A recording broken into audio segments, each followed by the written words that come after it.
Hello all, நான் உங்கள் Harsha. Welcome to Harsha TNPSC class. Polity, Indian polity, இந்திய அரசியல் அமைப்பு. இந்த ஒரு பாடத்தை நான் எப்படி முழுமையாக முடித்தேன் அப்படிங்கிறதான் உங்களுக்கு இந்த வீடியோவில் சொல்ல போகிறேன். வீடியோவை ஸ்கிப் பண்ணாமல் ஃபுல்லாக பாருங்கள். உங்களுக்கு இதில் ஒரு சூப்பரான கிளாரிட்டி கிடைக்க போகுது. இதை ஃபாலோ பண்ணி உங்களால் ஈஸியாக பாலிட்டிங்கிற சப்ஜெக்டை ஃபுல்லாகவே கவர் பண்ண முடியும். ஃபஸ்ட்டு இந்த இந்தியன் பாலிட்டி சப்ஜெக்ட் இதை எப்படி ஸ்டார்ட் பண்ணுறது அப்படிங்கிறத சொல்லிடுறேன். ஃப்ரெஷராக இருக்கிறவங்களுக்கும் புரியணும் இல்லையா? இல்லை ஸ்டார்டிங்லேருந்தே நீங்கள் படிச்சிருப்பீங்க, ஆனாலுமே இந்த சப்ஜெக்டை முழுசாக முடிக்க முடியாமல் இருப்பீங்க. உங்களுக்கும் இந்த டிப்ஸ் ஹெல்ப்ஃபுல்லாக இருக்கும். ஸ்டார்டிங்லேருந்தே ஒன் பை ஒன் நம்ம பார்த்துடலாம். இந்தியன் பாலிட்டி அப்படிங்கிறது சுருக்கமாக சொல்லணும் அப்படின்னா நம்ம நாடு எப்படி இயங்கணும் அப்படிங்கிறதுக்காக ஒரு புக்கு ஒன்று தயாரிச்சிருக்காங்க. அந்த புக்கில் எந்தெந்த ஆர்டிகல்ஸ் சரத்துகளுக்கு கீழே எந்தெந்த பவர்ஸ் நமக்கு பார்லிமெண்ட்டுக்கு பாராளுமன்றத்துக்கு இருக்குது அப்படிங்கிறதான் சிம்பிளாக நமக்கு கான்ஸ்டிடியூஷன் அப்படிங்கிறது. அரசியலமைப்பில் நமக்கு எல்லாமே கவர் ஆயிரும். Supreme court, high court, president, vice president, நமக்கு யூனியனில் மத்தியில் இருக்கிற எல்லா பெரிய பெரிய போஸ்ட்டுகளும், ஸ்டேட்டில் இருக்கிற எல்லா போஸ்ட்டுமே இதுக்குள்ளே நமக்கு அடங்கும். இதில் ஒரு பகுதியாக தான் எக்கனாமிக் அப்படிங்கிறத எடுக்கணும். ஆனால் எக்கனாமிக் குளோபலி கவர் ஆகும். பட் பாலிட்டி அப்படிங்கிறது நமக்கு இந்திய அரசியலமைப்பை மட்டுமே பார்த்தா போதும். இப்போ நம்ம பாலிட்டியை மட்டும் இதில் பார்த்துடலாம். ஃபஸ்ட்டு நமக்கு பாலிட்டியை நீங்கள் எங்கேருந்து ஸ்டார்ட் பண்ணணும் அப்படின்னு பார்த்தீங்கன்னா ஸ்கூல் புக்கில் இருந்து தான் ஸ்டார்ட் பண்ணணும். பாலிட்டி அப்படின்னாலே லக்ஷ்மிகாந்த் அப்படின்னு சொல்லுவாங்க, அது கரெக்டு தான். ஆனால் எடுத்த உடனேயே லக்ஷ்மிகாந்தை எடுத்து உட்காந்து ஃப்ரெஷ்ஷாக படித்தோம் அப்படின்னா பெருசாக நமக்கு ஒன்றுமே புரியாது. அதில் எல்லாமே கான்செப்சுவலாக கொடுத்துருப்பாங்க. அது நமக்கு அண்டர்ஸ்டாண்ட் ஆகணும் அப்படின்னா பேசிக்காக இருக்கிற எல்லா கான்செப்ட்ஸுமே கிளியராக இருக்கணும். நம்ம சேனல்லையே இந்தியன் பாலிட்டிக்கு வேர் டு ஸ்டடி இப்போ நமக்கு அப்டேட் பண்ண நியூ சிலபஸ் படி வேர் டு ஸ்டடி கொடுத்துருக்கோம். அதை நீங்கள் எடுத்து பார்த்தீங்கன்னா பள்ளி பாட புத்தகத்தில் கவர் ஆகிற எல்லா முக்கிய பாடங்களுமே நம்ம ப்ரொவைட் பண்ணியிருக்கோம். அதை நீங்கள் ஒன்று ஒன்றா படிச்சுக்கிட்டே வரணும். பள்ளி பாட புத்தகம் குரூப் 1க்கு தேவையா? இப்படி ஒரு கேள்வி உங்களில் பல பேருக்கு இருக்கலாம். கண்டிப்பாக தேவை.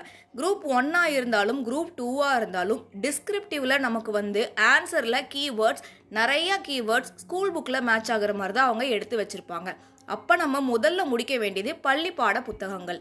இதை நீங்கள் படித்தாலே ஒரு தலைப்புக்கும் என்ன அர்த்தம் அப்படிங்கிறது உங்களால் தெளிவாக தெரிஞ்சுக்க முடியும். எக்ஸாம்பிளுக்கு இப்போ சிட்டிசன்ஷிப், குடியுரிமை அப்படிங்கிற ஒரு தலைப்பு இருக்குது அப்படின்னு பார்த்தீங்கன்னா இந்த குடியுரிமை பற்றி உங்களுக்கு பேசிக்காக என்ன தெரியும்? குடியுரிமைனா என்ன? இந்தியாவில் ஒரு குடிமகனாக இருக்கிற ஒருத்தங்கனால வேறு நாட்டு குடியுரிமையை பெற முடியுமா? அப்படி வாங்கினா என்ன ஆகும்? குடியுரிமை வாங்குறதுக்கு எத்தனை முறைகள் இருக்குது? குடியுரிமையை இழக்கிறதுக்கு எத்தனை உரிமைகள் இருக்குது? இது எல்லாமே லக்ஷ்மிகாந்த்லேயும் இருக்கும். ஆனால் ரொம்ப எளிமையாக நம்ம பள்ளி பாட புத்தகத்திலேயே இது எல்லாமே இருக்கும். இது எல்லாமே நம்ம படித்து முடித்ததுக்கப்புறம் சில பாயிண்ட்ஸ் நமக்கு ஸ்கூல் புக்கில் விட்டு போயிருக்கும். ஏன்னா ஸ்கூல் புக் அப்படிங்கிறது ஸ்கூல் ஸ்டூடெண்ட்ஸுக்காக ரொம்ப ஈஸியாக வடிவமைக்கப்பட்ட ஒரு சிலபஸ். அப்போ இந்த சிலபஸை தாண்டி ரெஃபரன்ஸ் புக்கில் சில பாயிண்ட்ஸ் இருக்குல்ல, அதை நம்ம லாஸ்ட்டாக தான் நோட் பண்ணணும். அப்போ ஃபஸ்ட்டு நீங்கள் ஸ்கூல் புக்கில் இருக்கிற எல்லாத்தையுமே ஃபஸ்ட்டு ரீட் பண்ணுறீங்க. ரீட் பண்ணி ஸ்கூல் புக்கில் நோட்ஸ் எடுத்துக்கிறீங்க. நோட்ஸ் எடுத்ததை எல்லாமே நல்லா படிச்சுக்கிறீங்க. இதில் ஹேண்ட் நோட்ஸ் அப்படின்னு சொல்லுவாங்கள்ல, நம்மளே சுயமாக எழுதுறது. இதை நீங்கள் எப்படி எடுக்கணும் அப்படிங்கிறது நம்ம சேனலில் ஏற்கனவே வீடியோ கொடுத்துருக்கோம். இதில் ரொம்ப சிம்பிளாக உங்களுக்கு சொல்கிறேன் பாருங்கள். இப்போ நமக்கு ஒரு லெசன் படிக்கிறீங்க. அதில் ஆர்டிகல்ஸ் இருக்குது, பார்ட் இருக்குது, ஆக்ட் இருக்குது, இந்த மாதிரி நிறையா வருது. ஒரு சட்டங்கள் பற்றி பேசியிருக்காங்க, ஆண்டுகள் கொடுத்துருக்காங்கன்னா இது மறந்து போகிற ஒன்று. ஸ்டாட்டிக் டேட்டாவாக இருக்கிறது அடிக்கடி மறந்து போகும். அப்படி மறந்து போகிற மாதிரி இருக்கிறத மட்டும்தான் ஹேண்ட் நோட்ஸாக எழுதி வச்சு ப்ராக்டிஸ் பண்ணிக்கிட்டே இருக்கணும். கான்செப்ட் மறக்கவே மறக்காது. இப்போ குடியுரிமை பெறதுக்கு 5 வகைகள் இருக்குது. குடியுரிமையை இழக்கிறதுக்கு 3 வகைகள் இருக்குது. இது எல்லாமே மனப்பாடமாக எல்லாருமே சொல்லுவாங்க.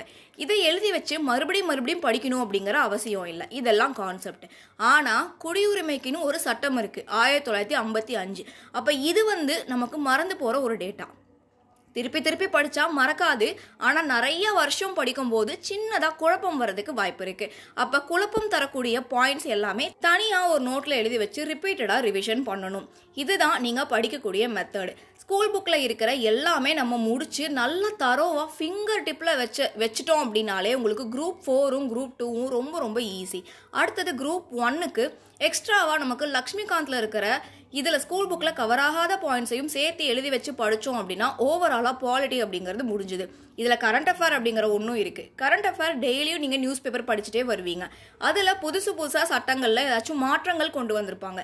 இல்லை அந்த சட்டங்களை வச்சு ஏதாச்சும் கேஸ் போயிட்டுருக்கும்.